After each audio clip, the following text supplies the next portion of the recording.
Be ready. 5 seconds. Start. It is obvious that one of the major problems we have to face is unemployment.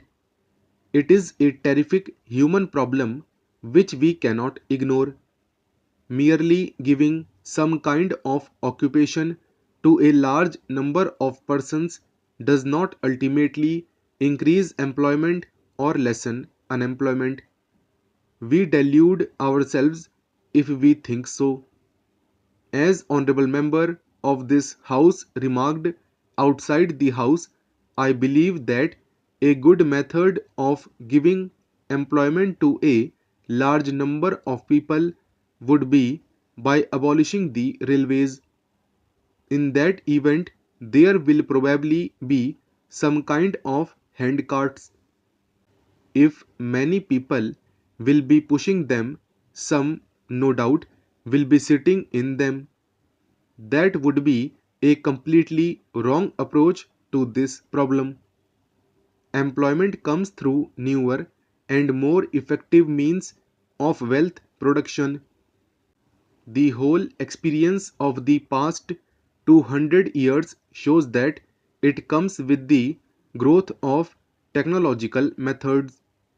It is true that technological growth often leads to human misery, but precautions can be taken. Do not imagine that minus technological progress, we are going to deal with the problem of unemployment. We cannot. Every country which boasts of full employment today is a country which is technologically advanced. Every country which is not technologically advanced has unemployment or underemployment. Therefore, if India is to advance, India must advance in science and technology, and India must use the latest techniques, always keeping in view, no doubt, that in doing so, the intervening period which always occurs must not cause unhappiness or misery.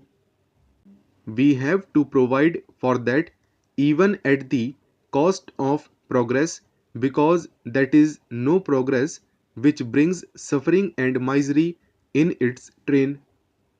Now we have been planning more or less methodically for the last 7 years or so. As we have tried to plan, we have, if I may say so, with all respect, grown a little more expert in planning. We are getting more educated in this process. We have had the advantage of discussing these matters with many experts in India and elsewhere, realizing that the problems will have to be solved by us, not by the experts. But the experts throw light on different aspects of the problems and make us think, and they point out our mistakes. So gradually, through painful process of thought, we have proceeded along this path of planning. We want to pursue it further. Even people who do not believe in planning, they are becoming fewer and fewer.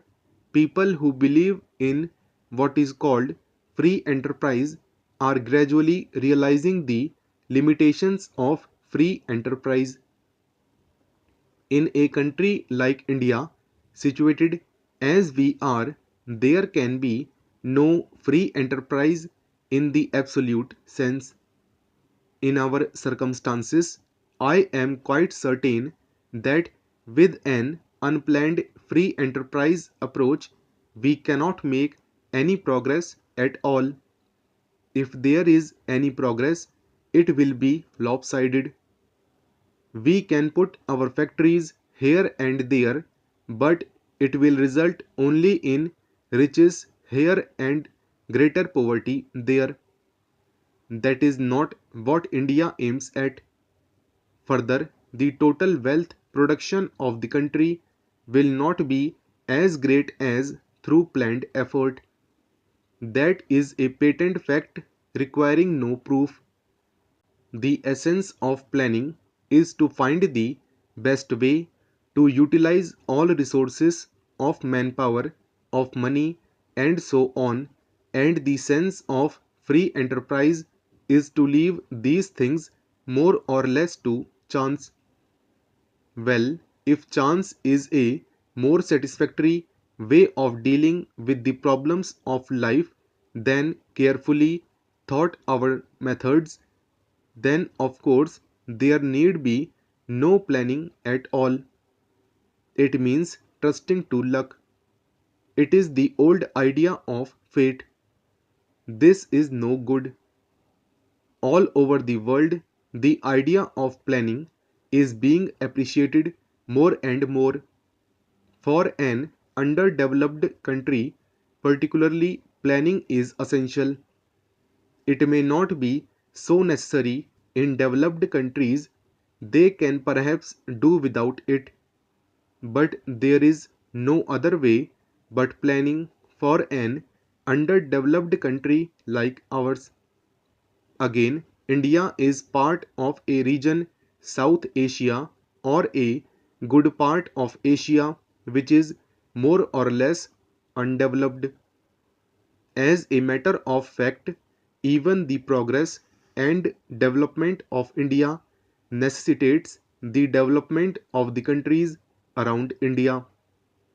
I do not mean to say that we cannot develop unless those countries also develop or that we should interfere with them.